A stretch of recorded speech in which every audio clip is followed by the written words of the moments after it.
Nouveau chez iBurst Africa, iBurst double bonus. Profitez doublement de votre connexion Internet avec les nouveaux forfaits GigaFast. Et en plus d'un accès illimité tous les soirs de 20h à 6h avec GigaNight. Obtenez désormais 3 GB au lieu de 1 GB sur la carte de 50 unités, 8 GB au lieu de 3 GB sur la carte de 100 unités, 25 GB au lieu de 10 GB sur la carte de 200 unités et 50 GB au lieu de 30 GB sur la carte de 400 unités. Avec iBurst double bonus, doublez votre plaisir. Rendez-vous dès maintenant auprès de l'un de nos distributeurs. iBurst Africa, Internet sérieux.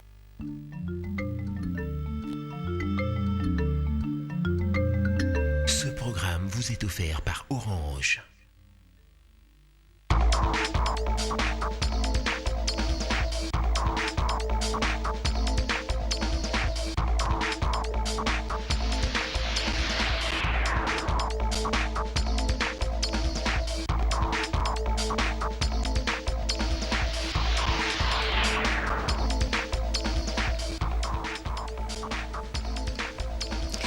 Bonsoir à tous et bienvenue à cette édition du journal. Mesdames et messieurs, le 17 mai de chaque année, les Congolais de la République démocratique du Congo commémorent la chute du régime Mobutu et l'entrée de l'AFDEL avec sa tête Mzee Laurent Désiré Kabila. À la veille de la journée, des compagnons de Mzee ont organisé une conférence débat sur l'idéologie du soldat du peuple. Processus électoral, la publication du calendrier pour les élections locales, urbaines et municipale. C'est pour bientôt. L'annonce a été faite ce vendredi par le président de la Commission électorale nationale indépendante. C'était au cours d'une réunion extraordinaire du comité de liaison entre les partis politiques et l'organe d'appui à la démocratie. Merci de nous avoir choisis pour vous informer. Bienvenue à tous et à chacun. Mais tout d'abord, cette nouvelle des jeunes de la commune de La Tchopo à Kisangani, en province orientale, ont découvert hier jeudi des obus de mortier non explosés. Ils ont fait cette découverte pendant qu'ils vidaient la fosse septique de leur parcelle, alerté les autorités civiles, militaires et policières de la province orientale, ainsi que les démineurs de l'agence de déminage des Nations Unies, UNMAC, sont descendus sur le lieu pour faire le constat. Il s'agit des obus, des mortiers de 80 et de 82 mm. Les autorités locales ont fait appel aux experts de déminage de la MONUSCO et du génie militaire des forces armées de la République démocratique du Congo. Des dispositions sont déjà prises par les autorités locales et les démineurs pour prospecter le périmètre bouclé.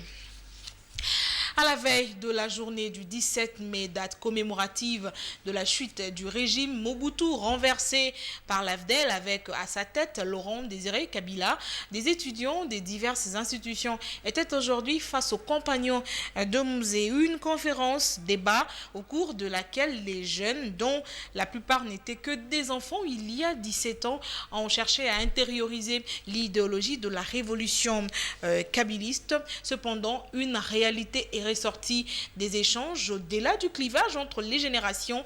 La jeunesse universitaire n'est pas ignorante, loin s'en faut de l'ambition et de la vision du soldat du peuple. Images et commentaires à suivre dans nos prochaines éditions. Processus électoral, je le disais à l'ouverture de cette édition, la Commission électorale nationale indépendante a conféré ce vendredi avec les partis politiques au centre des échanges, la fiabilisation du processus électoral, l'accréditation des partis politiques, mais aussi le calendrier des élections locales, urbaines et municipales. La rencontre s'est déroulée dans la salle des spectacles du Palais du Peuple. Images et commentaires.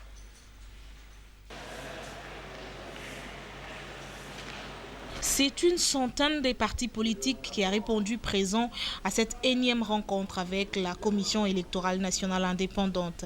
Opposition, majorité, tous les partis politiques ont été représentés. Plusieurs sujets ayant trait au processus électoral ont été abordés. Et puisqu'on a parlé fiabilisation du processus électoral, le président de la CENI explique l'importance de cette fiabilisation. une visite guidée à la CENI. Le calendrier y afférera, vous sera communiqué ultérieurement, mais voilà. Et la CENI a tenu quand même aussi à bien refixer auprès des mandateurs des partis politiques en quoi consiste l'opération de fiabilisation du fichier électoral et en quoi consiste l'opération de cartographie opérationnelle, puisqu'elle a constaté qu'il y a une confusion entre les deux opérations. Mais ce sont des opérations qui se passent en même temps, mais qui n'ont pas le même objectif. L'opération de fiabilisation du fichier électoral concerne un certain nombre de corrections que la CENI est en train de faire pour rendre plus fiable le fichier électoral et permettre que ce fichier puisse nous aider à établir les listes électorales pour les élections urbaines, municipales et locales. L'abbé Apollinaire Malumalou annonce que bientôt, la Commission électorale nationale indépendante publiera le calendrier électoral des élections urbaines, municipales et locales. En ce qui concerne la cartographie opérationnelle, il s'agit pour la CENI, en appui au ministère de l'Intérieur, de pouvoir bien fixer les circonscriptions électorales. La CENI aussi a annoncé aux partis politiques que dans quelques jours, si ce n'est pas dans quelques heures, elle procédera à la publication du calendrier des élections urbaines, municipales et locales. Alors, question au président de la Commission électorale nationale indépendante, est-ce que les élections urbaines, municipales et locales peuvent retarder les élections de 2016? La tenue des élections de 2015 ne peut pas retarder les élections, en aucun cas, de 2016, mais que s'il y a une opération qui peut retarder ces élections, c'est le recensement administratif, parce que selon la loi, c'était préalable à la tenue des élections de 2016. Et que cette opération-là devrait être suivie de près et considérée par la loi comme un préalable des élections 2016, puisque la loi dit que le découpage électoral se fera en fonction des données démographiques actualisées. Et les partis politiques saluent la volonté manifeste de la CENI et croisent du doigt pour qu'elle soit réellement indépendante et non une caisse de résonance du pouvoir. Je vous propose de suivre Fifi Osambia, cadre du mouvement de libération du Congo, au micro de Théodore Chitole.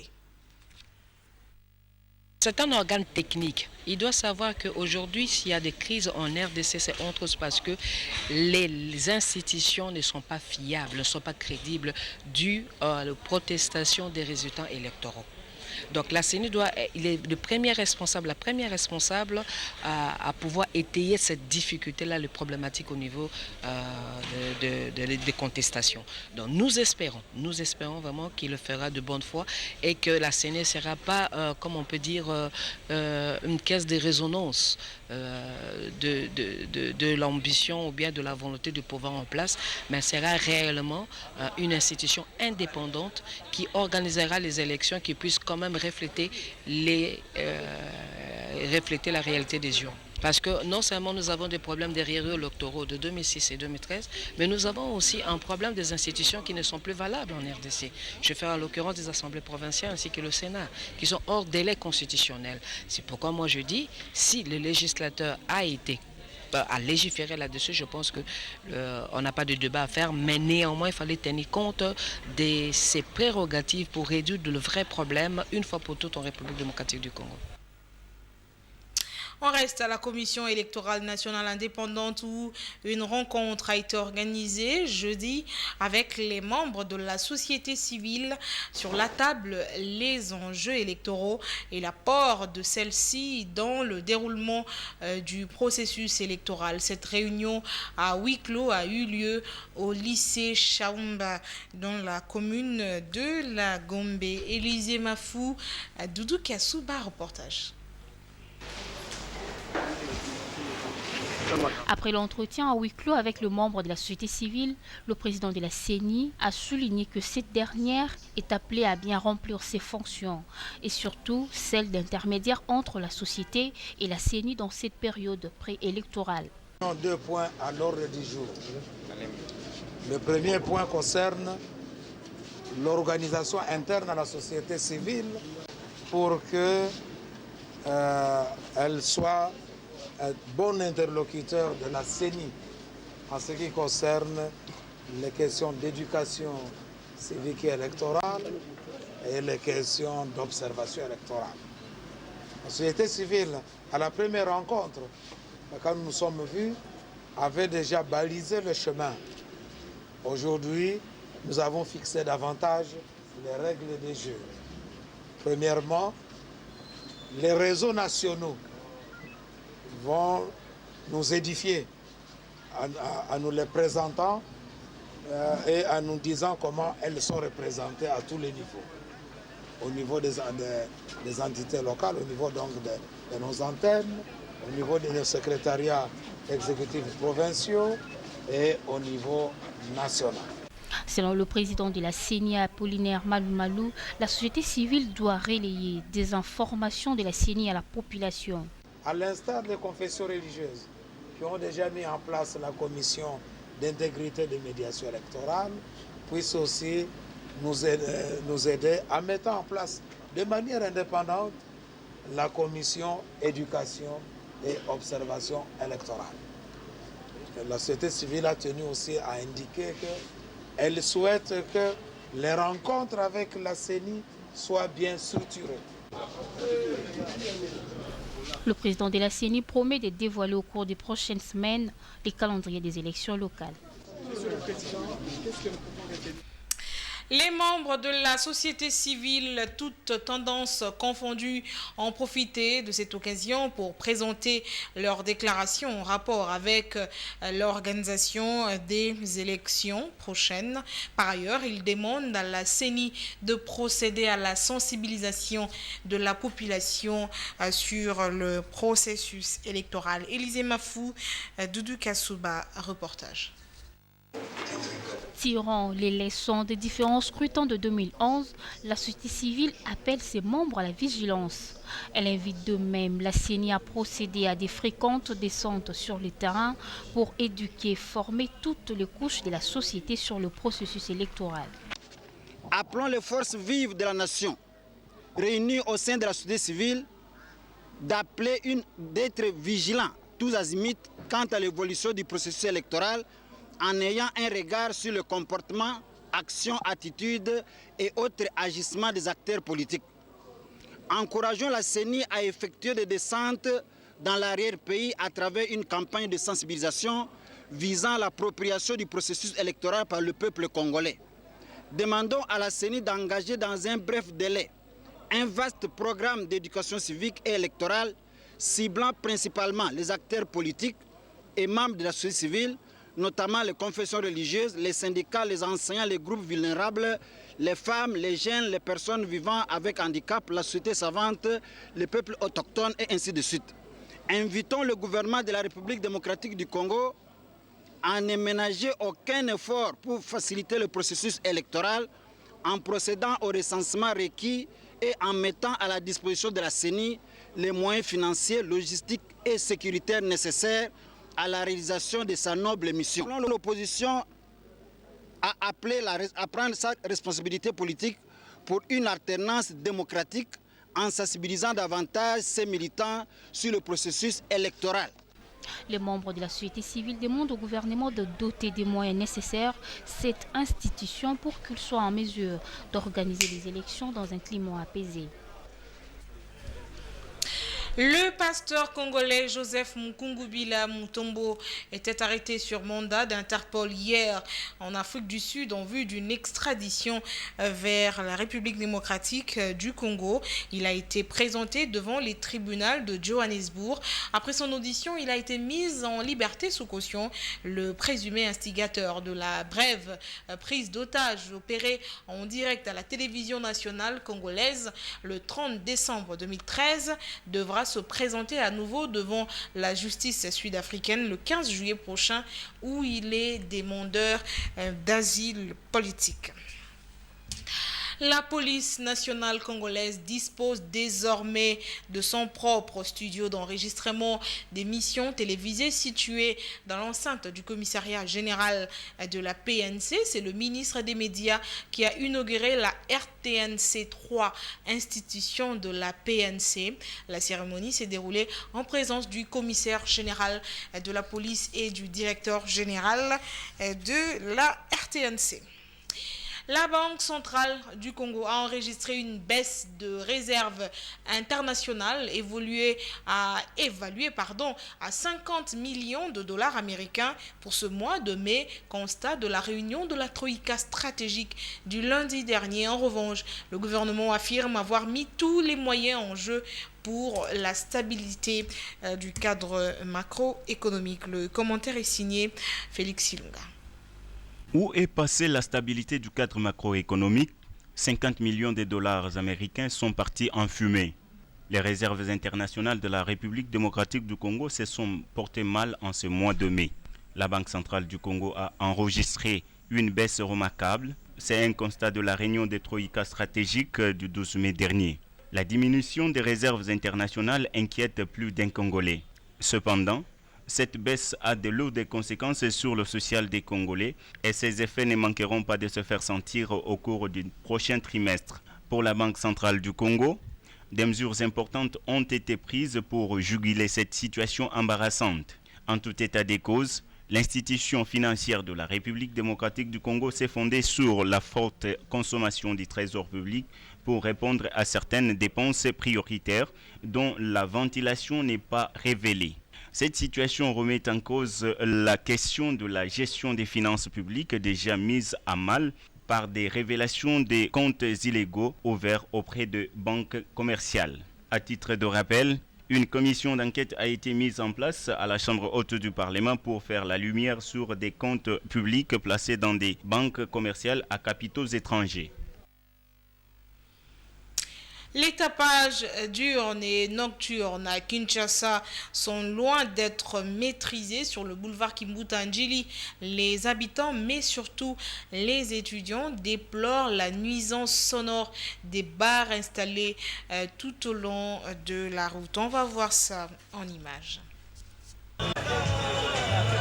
Le boulevard Kimbuta, situé entre le quartier 1 et 12 de la commune d'Injuli, est très réputé par la prolifération des bars. Des sons débouchés sur le boulevard Lumumba jusqu'au rond-point Mangobo. Chaque parcelle compte entre une et plusieurs terrasses.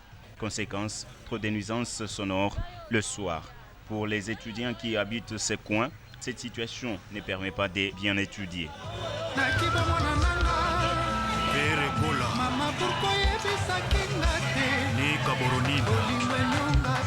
Il y a une université qui est à côté d'ici, donc à partir de 12h, il y a vraiment de la musique partout.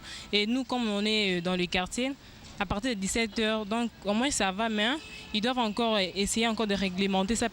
On peut même ouvrir le bar peut-être à partir peut-être une fois par semaine, parce que du lundi au samedi, dimanche, il y a des travailleurs. Et si on ouvrait le bar chaque fois, il y a des élèves qui étudient, quelqu'un peut fuir l'école pour aller s'échanger et venir rester dans le bar et écouter de la musique. Comme tous les goûts sont dans la nature, les uns n'y trouvent pas d'inconvénients. D'autres, en revanche, tournent leur regard vers les autorités pour une mesure appropriée.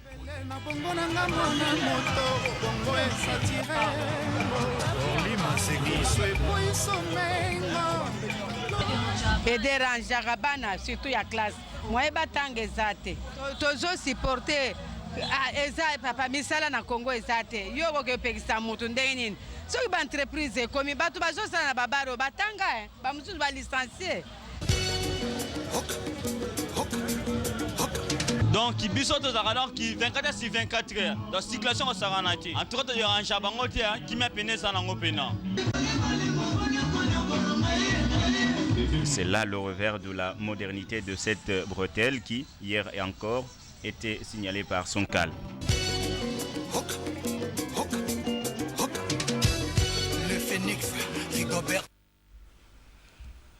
En En dehors de nos frontières, en Guinée-Bissau, les électeurs voteront dimanche prochain pour le second tour de l'élection présidentielle avec une idée en tête, tourner la page de 2 ans d'une transition militaire, un scrutin qui doit opposer José Mario Vaz, candidat du Parti africain pour l'indépendance de la Guinée et du Cap-Vert, à Nuno Gomez Nabiam, appuyé par le Parti de la Rénovation sociale et une vingtaine de petites formations politiques.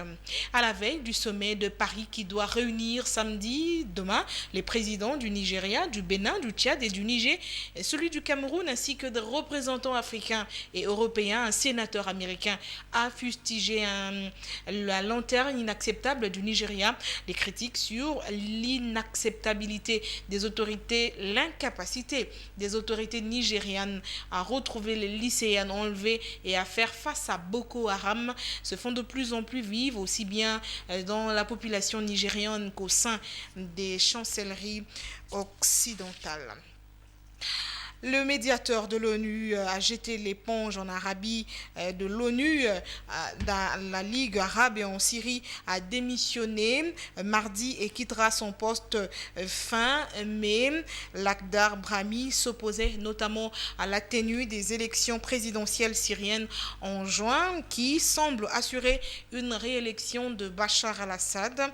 C'est le secrétaire général des Nations Unies, Ban Ki-moon, qui a annoncé la nouvelle. Lakhdar Brahimi, qui devait rencontrer les 15 pays membres du Conseil de sécurité de l'ONU, s'est dit triste et de quitter son pays et la Syrie dans une situation très mauvaise. On va maintenant lire la presse. Mesdames et messieurs, les journaux parus ce vendredi dans la capitale ont été sélectionnés pour vous et commentés par Michel Kérékéré. Revue de presse.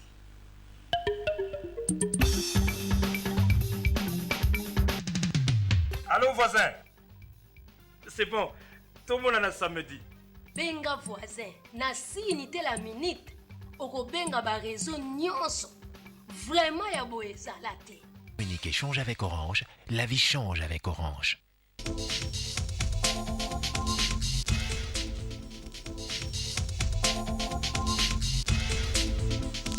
Les événements malheureux des décembre dernier à Kinshasa font la une de la quasi-totalité des journaux. Les dépêches des Brazzaville ouvrent le bal. Le pasteur Mukungu Bila, arrêté en Afrique du Sud, dans les milieux proches du bureau du pasteur, l'on est convaincu que c'est de Kinshasa que serait venue cette sollicitation d'arrestation. L'avenir évoque, lui, la libération provisoire du pasteur. Malgré cela, le quotidien souligne l'insistance des réclamations des autorités congolaises sur l'extradition du pasteur. Le phare, qui porte plus loin ses analyses, voit l'enlisement du gouvernement sud-africain à la demande de l'extradition de Kinshasa. L'Afrique du Sud est un pays des lois. Le respect de la législation en matière d'asile politique et des rigueurs au pays arc-en-ciel, écrit le journal. Un autre sujet à la une de la prospérité, Sami Badibanga écrit et Wivin Mumba libère. C'est dans le cadre de l'amnistie qu'une dizaine de partisans de l'UDPS hument enfin l'air frais de la liberté. Et puis l'annonce du prochain gouvernement dans les colonnes du Forum des As. L'adrénaline va crescendo. Avec les débuts des consultations, le gouvernement est fiévreusement attendu, qu'importe le moment où sortira cette équipe. Alerte à la corruption, Africa News révèle des juges mêlés dans l'évasion fiscale. L'hebdomadaire parle d'une chambre baptisée GECAMINE où les entreprises se voient obtenir le quitus sur la nullité des taxes de la DGI. Quelques expatriés mettent à mal l'économie en complicité avec certains juges, indique le confrère. Terminons cette revue de presse par les épreuves de l'examen d'État expliquées par l'Observateur. Le quotidien énonce la tricherie à la dissertation. Les sujets sont sortis des centres par voie des SMS, note l'Observateur. Pendant ce temps aux États-Unis, commente le même journal, un élève américain âgé de 11 ans effectue ses premiers pas à l'Université chrétienne du Texas. Le surdoué Karzai parle chinois, joue au piano et brille en mathématiques. Voilà tout. Eh papa, bon voisin ou y'a quoi? Obengi eh? Aziwa, ane loko. Kwa yako defa téléphone à Bokilo. Benga quand même. Je l'appelle quand même. Communiquer change avec Orange, la vie change avec Orange.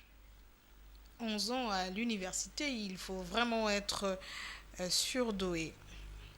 Mesdames et messieurs, le 17 mai de chaque année, les Congolais de la République démocratique du Congo commémorent la chute du régime Mobutu et l'entrée de l'AFDEL avec à sa tête Mzee Laurent Désiré Kabila.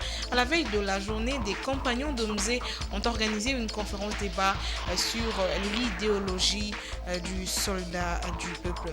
Le processus électoral, la publication du calendrier pour les élections locales, urbaines et municipales, c'est pour bientôt. Le président de la CENI l'a dit ce vendredi au cours d'une réunion extraordinaire du comité de liaison entre les partis politiques et l'organe d'appui à la démocratie. C'est avec beaucoup de plaisir que je vous ai présenté cette édition. C'est avec ce même plaisir que je vous retrouve demain samedi 19h pour une nouvelle édition d'information. Merci beaucoup de nous avoir suivis. Ce remerciement, c'est au nom de toutes les personnes qui ont produit ce journal. Portez-vous bien, prenez soin de vous et à demain. Bonsoir.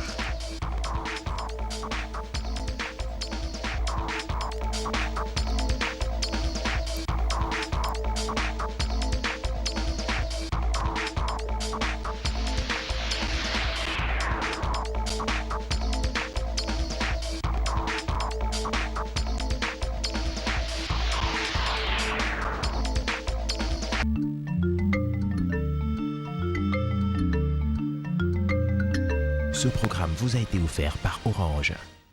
Nouveau chez iBurst Africa, iBurst double bonus. Profitez doublement de votre connexion Internet avec les nouveaux forfaits GigaFast. Et en plus d'un accès illimité tous les soirs de 20h à 6h avec GigaNight. Obtenez désormais 3 GB au lieu de 1 GB sur la carte de 50 unités, 8 GB au lieu de 3 GB sur la carte de 100 unités, 25 GB au lieu de 10 GB sur la carte de 200 unités et 50 GB au lieu de 30 GB sur la carte de 400 unités.